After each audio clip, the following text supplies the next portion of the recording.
هر څوک د شلمې صدۍ د پښتو ادب په جدیده منظرنامه د حمزه شینواري او قلندر مومند غوندې نابغه خواره وو، خو د دغه دور بادو ځوانانو، شاعرانو، لیکوالانو هم په یو نه یو حواله په دغه منظرنامه کې خپل ځانونه او نومونه وځلول.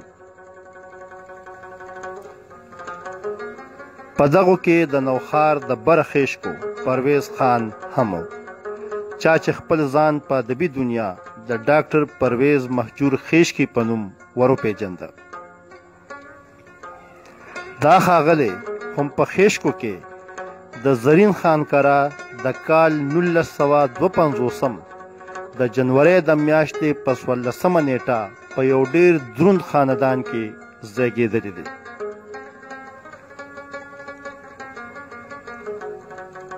لسم یې د خیشکي پایان د لوی سرکاري سکول نه په کال 1968 کې پاس کړ او بیا د نوښار په مشهور سرکاري کالج کې داخل شو.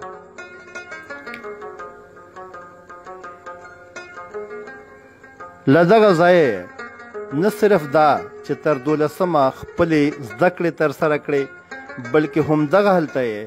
د یو طالب علم په حیث په عملي سیاست کې هم توده برخه واخیسته او د خان عبدالغفار خان باچا خان د یو فعال پیروکار په حیث څو وارې د جیل د تورو تمبو شاته هم لاړه. په دغې پسې د سکول د یو استاد په حیث د عملي ژوند آغاز وکړ او په دغه دوران کې د 14 نه پس د MA پښتو او MA اردو امتحانونه په پرایویټ توګه پاس کړل. په کال 1988 کې د پېښور یونیورسټۍ په پښتو اکیډمۍ کې د جونیئر ریسرچ سپیشلیسټ په حیث وټاکلی شو. په کال 2000 کې د ارزانی خیشکی په ژوند او شاعرۍ د PhD ډیګري ترلاسه کړه او همدغه هلته د پروفیسر تر عهدې ورسېده.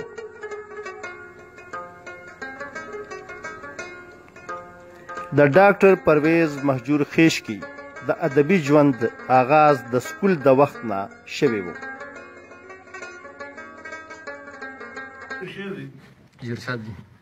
د سپرلو د نازولو به مې سوي، ستا په غاړه د سرو ګلو به مې سوي، او دا غوښه ده چې مې زړه زهر مهره ده، دا غوښه ده چې مې زړه زهر مهره ده، په دې دشت د مار خوړلو به مې سوي. که مې تمه د اختر نه وي زړګیه، که مې تمه د اختر نه وي زړګیه، دا اشنا د سرو ګلو به مې سوي. کماین په فاصلونو مهجوره، کماین په فاصلونو مهجوره د نارو د وهلو به مې سوي. او هم د دوی فرهاد غالب ترین او نورو په کوششونو په کال 1991 کې په خیشکو کې د یوې ادبي ټولنې بنا ایښودل شوې وه.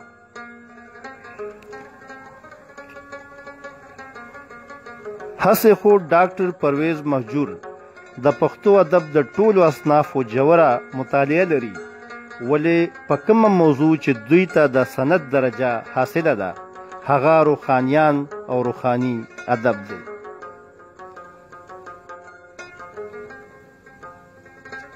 د ارزانی خیشکی نه علاوه دوی د مرزا خان انصاري، علي محمد مخلص او واصل روحاني دیوانونه هم تدوین کړي او چاپ کړي دي. دیو سره سره دوی په روحاني تصوف ځان لا یو ډیر معتبر کتاب هم لیکلی دی. د راتلونکي محقق دپاره د کار ډیر آسان کړی دی. او بله خبره دا ده که څوک بیا په دغه روحاني تحریک باندې کار کول غواړي یا په تصوف باندې کار کول غواړي، نو لازمي به وي چې هغې د ډاکټر پرویز مهجور دا کتابونه ولولي د هغې چې کوم تحقیق کړی دی هغې چې کومه خواري کړې ده هغه وګوري ځکه چې په دې حوالې سره به د راتلونکو محققینو ته چې کوم دي نوې نوې لارې او نوې زاویې مخې ته راځي او د هغې ټول کریډټ زما خیال دا دی چې هغه ډاکټر بروي محجور ته ورځي. په دې اړه د دوی تحقیق ته په لر او بر پښتنو کې ډېر په دروند نظر کتلی شي. یو مقالې یې لیکلي دي دغسې په امیر حمزه خان شینواري باندې مقاله لیکلې ده. په ډومبي ځل باندې موږ په دغه مقالو کې ګورو چې مهجور صاحب ډېر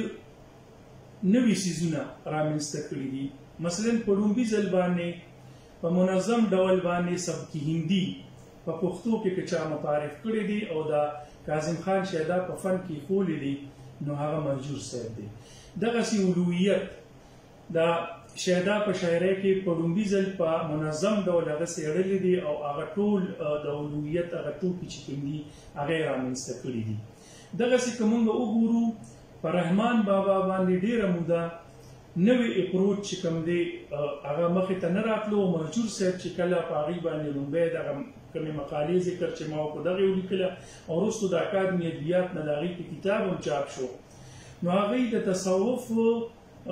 هغه لار چې کومه د رحمان بابا وه هغه یې واضحه کړه چې هغه د عشق لار ده. دې نه علاوه چې دوی په روحاني مکتب فکر چې هغه ځان له یو خپل سکول اف تاټ دی یو خپل ځان له فکر دی او د هغې نه د پښتو ادب او د پښتو شعر د پښتو تصوف د پښتو تحریک د پښتو تاریخ نوې ابتدا کیږي نو او ډېر څیزونه دي چې په ډومبي ځل باندې موږ ته په دغه تحریک کې د دغه خلکو په شعر کې مخې ته راځي نو هغه اصل کې پرویز مهجور صاحب د هغې احاطه کړې ده هغه باندې فوکس کړی دی او هغې زمونږه مخې ته راوړي دي. نو د هغوی د افکارو احاطه کول چې دي هغه روحاني تصوف په نوم باندې دوی کتاب لیکلی دی چې په هغې کې د بایزید انصاري 8 مقامات چې هغه د نورو متصوفینو شاعرانو په مکتب کې نشته دی او دا د دوی انفرادیت دی دا دوی تفرد هم دی د دې دپاره د هغې د تایید دپاره د اثبات دپاره دوی دغه کتاب لیکلي روحاني تصوف په هغې کې د قرآن کریم آیاتونه هم راوړي دي چې کوم متقدمین متصوفین دي د هغوی افکار هم راوړي دي په تایید کې هم او په اثبات کې هم او دا کتاب یعنی د دې دور د محققینو دپاره د راتلونکي څېړنکارانو دپاره دا یو دستاویزي مخې ته ایښی دی چې څوک د دغه تحریک مطالعه کول غواړي چې هغه یا خو سیاسي تحریک یا مذهبي تحریک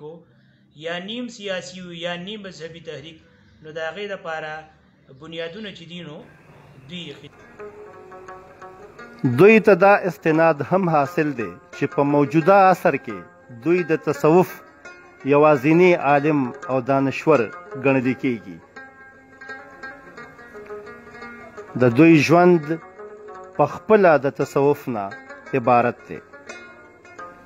او هم د دغه فکر نظر په تناظر کې د دوی مفکوره او جامه دواړه د صوفیانو دي.